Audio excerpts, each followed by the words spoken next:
Greetings, everybody. Ow. Greetings, everybody. I am injured.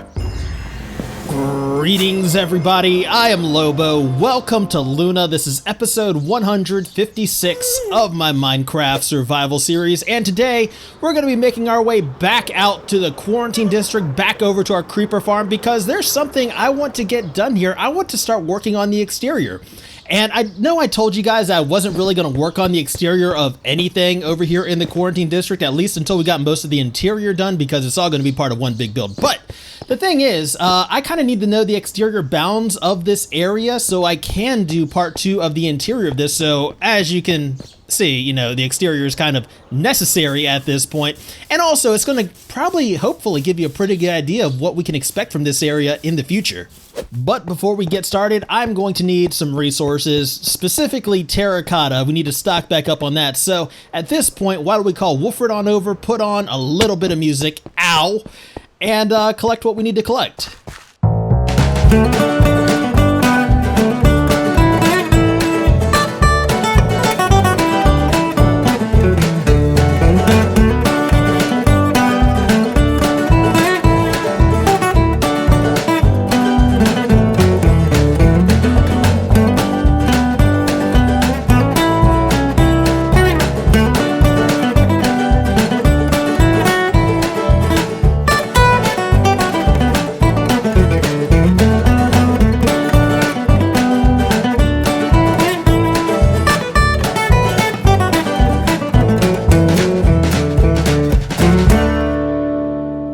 I think 6 shulker boxes should just about do it for us for the time being, because we need this for our lime terracotta and for our cyan terracotta, because those are our main Wolfins Laboratory colors.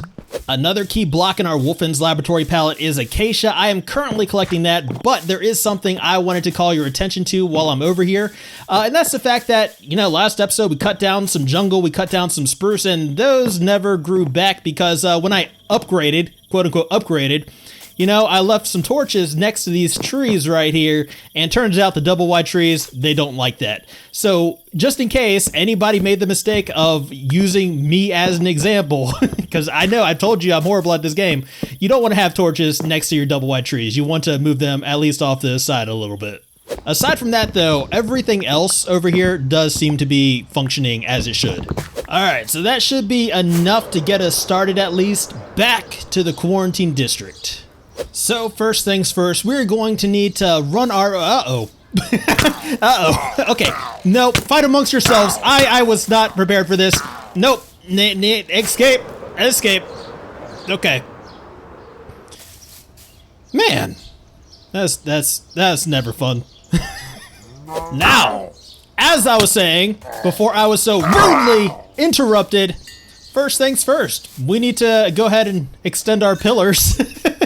And I think we'll just go ahead and bring these up to just above the height of our farm temporarily, because we know they'll be at least that high. Chances are they will probably end up getting extended just a little bit more than that eventually. Oh my goodness, look at my hearts. Wow. And that should give us a pretty good idea of the general shape of this structure, what it's ultimately going to look like, because once we start getting the obvious stuff in, everything else just seems to follow suit. Like there'll be another obvious thing to do after this. At least I hope there is. That's actually not always the case.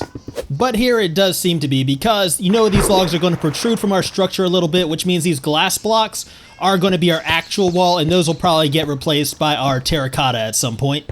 But man, I drastically underestimated the amount of acacia that we were going to need for this project. Like, if what we've done so far is any indication of how much acacia we're ultimately going to use, I think it would be a good idea to forget the traveling back and forth to our manual tree farm and just bring a bunch of acacia saplings, and we'll get like a little mobile acacia farm going over in the actual Quarantine District. And you know what? Since the acacia is the main type of wood we use over here in the Quarantine District, it might be smart to actually get a permanent acacia farm going over here. I mean, obviously this is a bad area for it, but you know, I'll give it some thought where we could actually put one of these and have it make sense. But this should take care of the final pillar surrounding our actual creeper farm. And that gives us a pretty good idea of what the general structure of this thing should look like. It's a good frame, right? We're also going to need to put up pillars surrounding this because I want it to be very similar in style. I want it to all be cohesive because it's all part of one build. Yeah, this is much more convenient. But we don't have to get the full pillars in quite yet because right now we're just planning. And what I think we should do is go ahead and beef up this bottom support right here because it's going to have to hold up a pretty good amount of weight. And if we do that in such a way that it matches with like the support at the bottom of our tower right here, all the better. So we got that, you know, the cobblestone wall in the middle. It's a bit beefier. It looks a bit more cohesive overall. And I think if we were to carry that same kind of pattern over here into this side of the building, it's going to really start to bring things together. But if we are going to do that, I guess it would make sense to go ahead and try to get some of these pillars in. That way we can see how it's all going to work. Hopefully work. Ah, man, here I am contradicting myself yet again. So at first I told you we weren't going to get the pillars in, then I told you we were. What we're going to do is compromise and just get a couple of the pillars in, just enough to figure out what we're going to actually be doing to connect these areas up. So we need to figure out how we're going to join the creeper farm over here to the cat house back here. And I think the easiest way that I can think of to do this is to just repeat sections of wall. So it's going to be kind of a modular design where we get in like each little section, then we can repeat it going up, we can repeat it going sideways and stuff like that. So overall, it's going to look kind of boring and repetitive, but we will do some stuff later to kind of break that up a little bit. Now, the part of this plan I'm most skeptical about is this diagonal section because I am going to try to run that same pattern up that we're using at the straight section down here, add a diagonal up this. I don't know that it's actually going to work, but I do figure that it's at least worth a try. All right, so we made it up to the top here, and now we need to figure out how we're going to connect this section into this section right here. So I think what we're going to do is we're going to go ahead and do our 3 cyans and 1 lime on top of that, then figure out, see if we raise this up by 1, I think that should give us a good enough transition to not look too out of place here. Yeah, I think that might work. And we'll just do 1 section of this as well to hopefully give us an idea of what the transition from the different areas is going to look like. I did leave a hole for a window because I don't want it to look too flat. But instead of making our windows out of glass or something that windows should be made out of, we're going to use spruce trap doors to make it look like this place is shuttered, that it's boarded up. Because remember, all the builds in the Quarantine District, they've been abandoned by Wolfins Laboratory. Some bad stuff happened here. They had to evacuate, hence the Quarantine District. So this is also my excuse in case things don't end up looking great here, is that this stuff is supposed to be abandoned. It's not supposed to be well taken care of. We had a little failure to launch there. Oh my goodness. Okay. So we know how we're going to transition from section to section going sideways. We need to figure out also how we're going to transition from each section to section going up. And to do that, I think we're simply going to replicate what we did down at the bottom of this section on top of it, and that will be the bottom of the next section. You see what I'm saying? So very modular, just repeated patterns all throughout. Same thing applies to these diagonal sections, except for the fact that the bottom one of these, the bottom support of the diagonal section, is going to be a little bit beefier than the ones going up.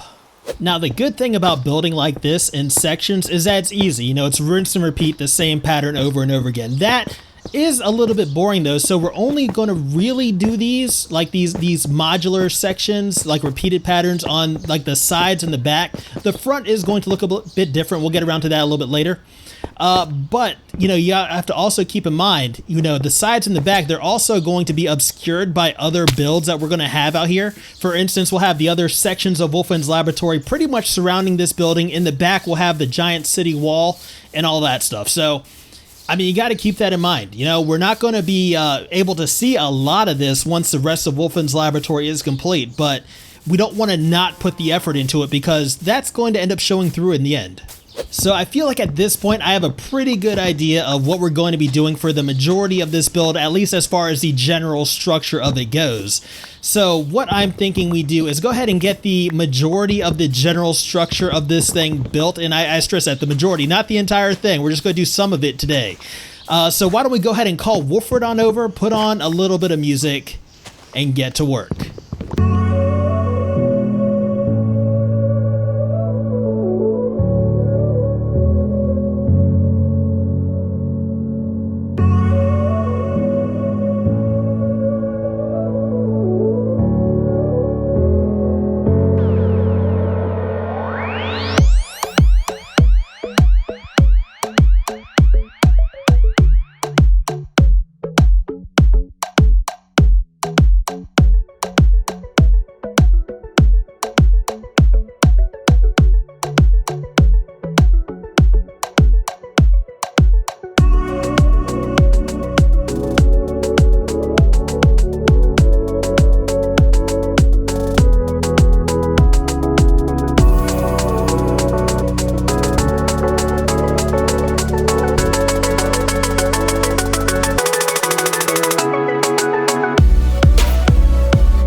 Welcome back, everybody. We've got the majority of the build in here now. It's just a general structure for right now. There's a big gap in the front, which I'm sure you noticed. There's no roof, and there's no detail really to any of the sides. We'll get around to all that stuff a bit later, but right now we're just trying to get a feel for this thing. We're trying to get the general structure of it in. As I said, that's our main goal for this episode, at least.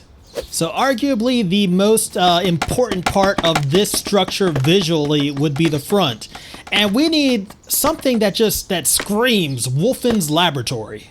Because this build is going to represent Wolfins Laboratory across the city. It's going to kind of loom over the wall dividing the Quarantine District from the Waterside District. It's going to be the tallest structure in the Quarantine District, or possibly, as of right now, as it stands, the tallest structure in all of Luna. So we need to kind of, have them represent a little bit. Oh man, I really should have left Wolfred logged in for this so that way I could perch him up somewhere and actually see what I'm doing, because to be honest, this is a little bit difficult trying to figure out how big I want the facade of this thing to be. Basically what we're going to do is let all of Luna know that this is Wolfins Laboratory. We're going to put a big old W on the wall up here. I do know this is not the shape of a W, okay? I am aware of that.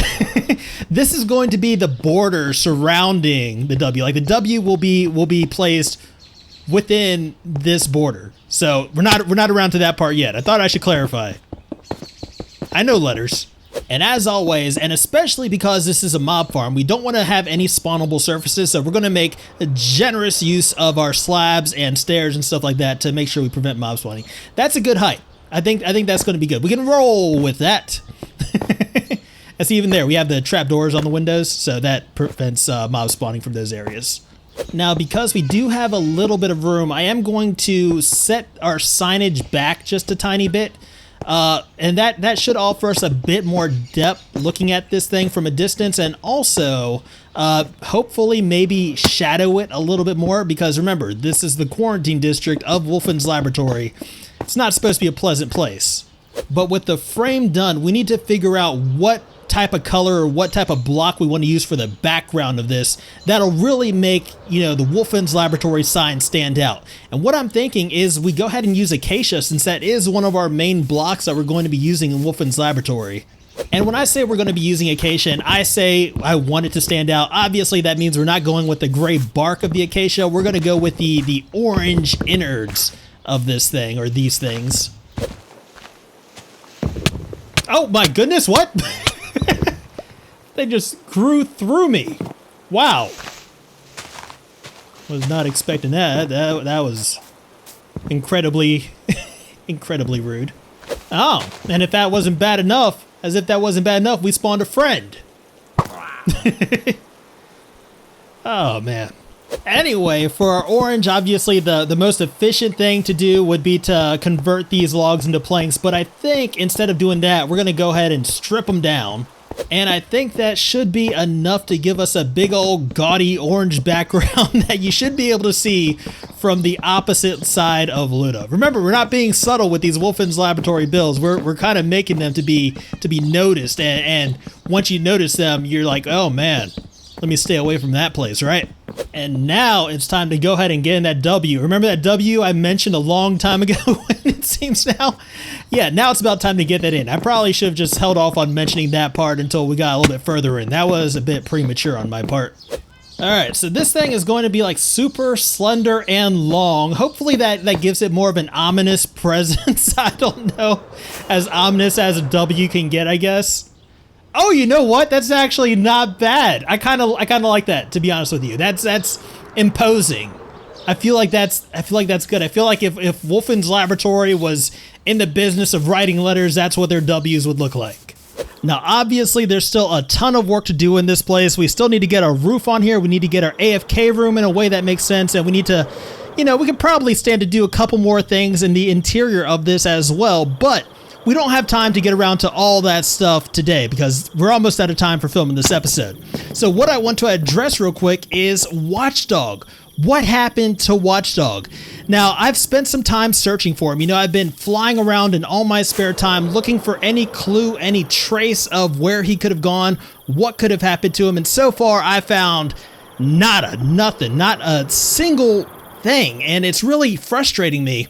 And I've been using all my resources. You know, I've even been coming down into our little secret passage here where once upon a time we got notes from a secret source telling us about all the bad stuff that Wolfins Laboratory was up to, right? Cluedeston, Netherworm, and all that. And still, I haven't seen anything new. We only have 2 books in here, which is what we had before. We had Hideaway and Hideaway 2. But I reread the books, and there's something different with Hideaway 2. So you might remember the first time we read this, there's only 1 page to this. And it was kind of cryptic, you know, all it said was, don't trust them, they're not who they say they are. Well, this guy clarified things a little bit. They are him, they do his bidding. Those who defy him vanish, never to be seen again. Will you be his pawn or will you disappear? Will I be his pawn or will I? And then it just stops. It just stops. But this part is the part that interests me. Will you be his pawn or will you disappear? Did Watchdog disappear because he wouldn't be this guy's pawn is what I'm wondering. Like this goes a bit deeper than just my missing Watchdog. Something stinks over here in Wolfins Laboratory. It's not just the sewer I crawled out of. There's something bad going on. Who is he? What does he want? And what did he do with Watchdog? There's so much I don't know. You would think I would know more about what's going on considering this is my world, right? But no, Wolfins Laboratory, there's something going on here that's beyond my grasp and I don't like it. It's very frustrating.